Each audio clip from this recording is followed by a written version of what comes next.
Hi there. Welcome to the new weekly Ozone radio show coming to you from sunny Bermuda. The show features items of general interest, including health, finances, lifestyle, with a dash of common sense and humor.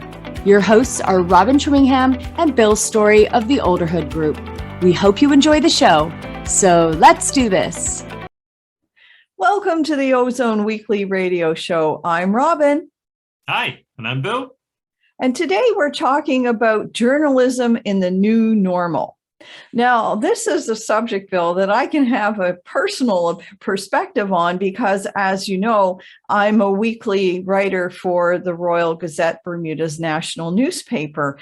I think that in this age and time, with everything the world's going through, we've evolved beyond the place where people just need access to the facts, to the news, like we did once upon a time. I think journalists have an opportunity to really help people because they've got access to people, they've got access to information, and they have a wide distribution platform. But, it's a double-edged sword here because when you have that amount of influence, you also have a responsibility to make sure that what you're putting out really does help. Well, I think it's an obligation. I think it's an obligation to get the facts right. And by all means, add your opinion, but to try and make the opinion reasonable, rational, fair. I think those are elements of old-fashioned journalism, if you want to call it as such. I mean, if you go back, well, I don't know. I mean, you go back into the 1700s or something like that. When people wanted news, and there was news, so there was news to go around. The only way that people would get it would be by word of mouth, which was, a whispering type of campaign. But that was very, very slow. I mean, if you take places like London, for example, back in the 1700s, that was, how it was done.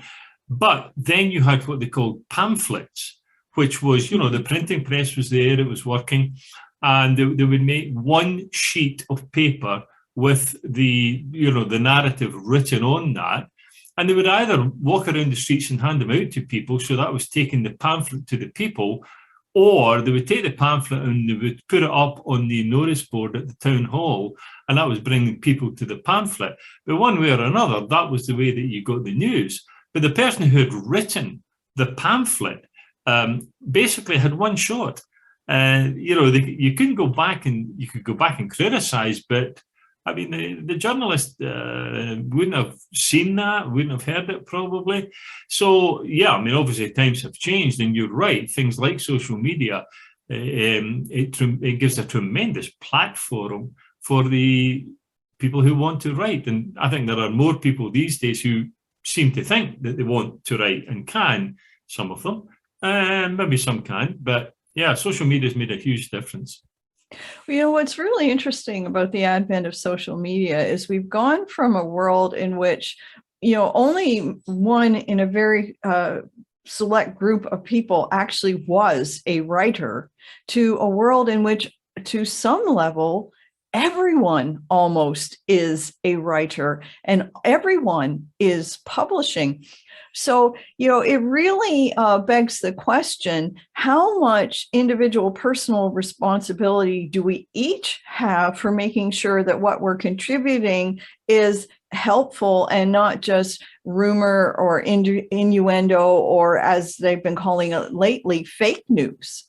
Oh, I think that's an enormous question. And I actually think it's a question that needs to be answered, because you get into the stages of things like propaganda material. And propaganda material is not necessarily material to start a war or anything like that. It could be, but that's not really the only thing. It is to deliver a message or an opinion or a political kind of statement from a one-sided perspective. In other words, there is no two-sided perspective. And I think that's a tremendous disadvantage for the general public. They're not being able to see both sides of the argument because the writer has a fixed opinion, and that's the opinion that he or she is going to put on the table. I think that's a huge problem. You know, I like your use of the word propaganda there, because I think if you stop the average man in the street and said, do you realize when you send an email or make a social media post without checking your facts, without making sure you know what you're talking about and, you know, sharing the truth, that you actually are spreading propaganda? I think a lot of people would be pretty shocked to think about it from that perspective. Well, yeah, and I think we should be. Now, whether you call it fake news, you know, I mean, fake news is kind of a misnomer in some respects, because, you know, fake news is only the opinion of one side of the argument. In other words, the other side of the argument doesn't think it's fake news. They think it's real news. So that's the problem. You know, calling it fake news is a one-sided statement. It's a one-sided argument. And whether you call it propaganda or whatever you want to call it, you're only getting one side of the discussion. That's not the best way forward. I agree with you. So now we have a special guest for everybody. We're going to welcome freelance journalist Jonathan Kent, and we're going to get his perspective on the role of journalism. Welcome, Jonathan. How are you today? Very well, thanks, Robin, and thanks for having me on. Well, thank you so much for taking time to chat with us. So you've been what I'm going to call a career journalist, both in the UK and Bermuda. How has the role of journalism evolved during your career from your perspective?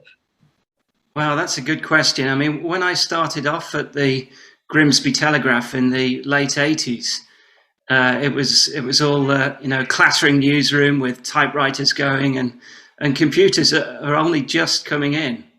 And so that was the first big change, you know, the copy slips that you had to do, and then the typesetting as well was completely different in those days. Now, of course, it's all digital. But I'd say in terms of actually doing the job, one of the biggest changes is that you had to speak to people to get information in those days. I mean, nowadays, you can send an email, get an email back, and that's it. You'd never actually speak to that person. And that's how a lot of journalism is done now. But I'd say you get a lot more from actually speaking to people. The to and fro of a conversation, things come up that you would never expect. And then suddenly you've got a whole new aspect to the piece you're writing. And that's a shame, really. Of course, the other thing is the internet. And the fact that for newspapers, that has changed everything. I mean, so many people now get their news from social media or the website free of charge and never buy a newspaper. And so that's a huge change. I mean, it creates opportunities for journalists, of course, because you can be a 24-hour operation. You can put out news as it's happening rather than having to wait the next day. And so there are pros and cons to it. In this era that we've been going through, that they're calling fake journalism or fake news, how do you ensure that your voice is the prevailing voice on a story or an issue? I'd like to say first that I'm not in the business anymore, but that probably makes it easier for me to talk about it now, you know. But what I would say is that, you know, there's a lot of talk about journalists being biased. And I remember several times people have said to me, you have an agenda. And the only agenda for a journalist is to A, tell the truth, and B, create something worth reading or watching, or whatever brand of journalism you're in. And that should be the case in an ideal world. I mean, in the US, you've seen in the era of Trump, you've seen Fox News, which is, to my mind, not real journalism. It's designed to buttress a certain point of view that the population has, or a certain part of the population, and just keep supporting that prejudice and with whatever cherry-picked facts fit. And that's dangerous to my way of thinking. I really don't like that. But at the same time, I'd say people who say that journalists have got to go right down the middle, again, that's nonsense. It's all about the truth. The truth can take you one way or the other. The truth can be uncomfortable for one part of the political population and less comfortable for the other. And you have to go with the truth. And that's the guiding principle in journalism, I'd say. Yeah, and I think you make a good point there about particularly TV, type of news or journalism, whatever you want to call it.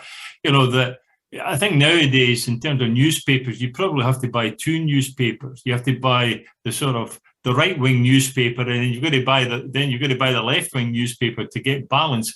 But you, the reader, you're the one that's having to establish the balance. And I think that also happens. I mean, I flip between, like CNN and Fox and BBC and places like that. And I think if you pay attention, then you do finally, at the end of the day, sort of say, okay, I think I've got a balanced idea of what's going on. And I'm not sure that's the best use of the media, but yeah, you're right. So, I mean, in terms of freelancing, which you're doing now, I'm wondering, does freelancing, in terms of getting clients, etc., I mean, I would imagine that things like the internet allows you to showcase your products and services, if I can put it that way, around the world. First of all, I would say the reason that I left my full-time journalism role was mainly to do with work-life balance. And it was COVID-19 and the technology that allowed us all to work from home during that period. It was when the pandemic first happened. Before the pandemic, my day was basically go to the office, work 8-9 hours, come back about 8 p.m. So in the case of my daughter, I basically missed dinner with her for the first 6 years of her life. And same with bedtime story, that kind of thing. I might catch the end of it if I'm lucky. But once we were working remotely, things changed. I was suddenly able to have dinner with her, and suddenly you were molding your work life around your personal life instead of the other way around. And that opened my eyes to what was possible. So it made me think, am I happy with this? Could I make my life even more flexible by changing the way I'm employed? And then I thought, well, you're in the middle of a pandemic. Why are you going to walk away from a decent salary, a good job? Why are you going to do that? And I figured, yes, nobody will be hiring, but because they're not hiring, there'll still be work to do, and they're more likely to contract people to do it. And so I took a leap of faith, and certainly my business editor's contacts book helped a lot. I knew a lot of people, so that I had a lot of leads to start with, and also they were familiar with my work, so I didn't have to convince them that I could do this kind of work. So the technology aspect of it, though, which is what we started talking about, made it very easy to do that. Having a Zoom meeting with somebody like we are now is a lot less time consuming and easy than having to go into town or travel to one end of the island to see someone. And it does make it all possible, and the international outreach as well. I mean, I've worked for a few clients overseas, and it's just as easy as it is for working for a client in Bermuda. It really is, which means in freelancing there really is no upside limit, which is one of the big differences from employment. In employment, basically what your income is month by month, which is nice in one way, the security of it. But in freelancing, the possibilities are endless. Well, Jonathan, I want to thank you so much for taking time to chat with us today. Obviously, we have great respect for your abilities as a journalist, and we wish you all the best as a freelancer. You've been watching the Ozone Weekly Radio Show. Join us again soon.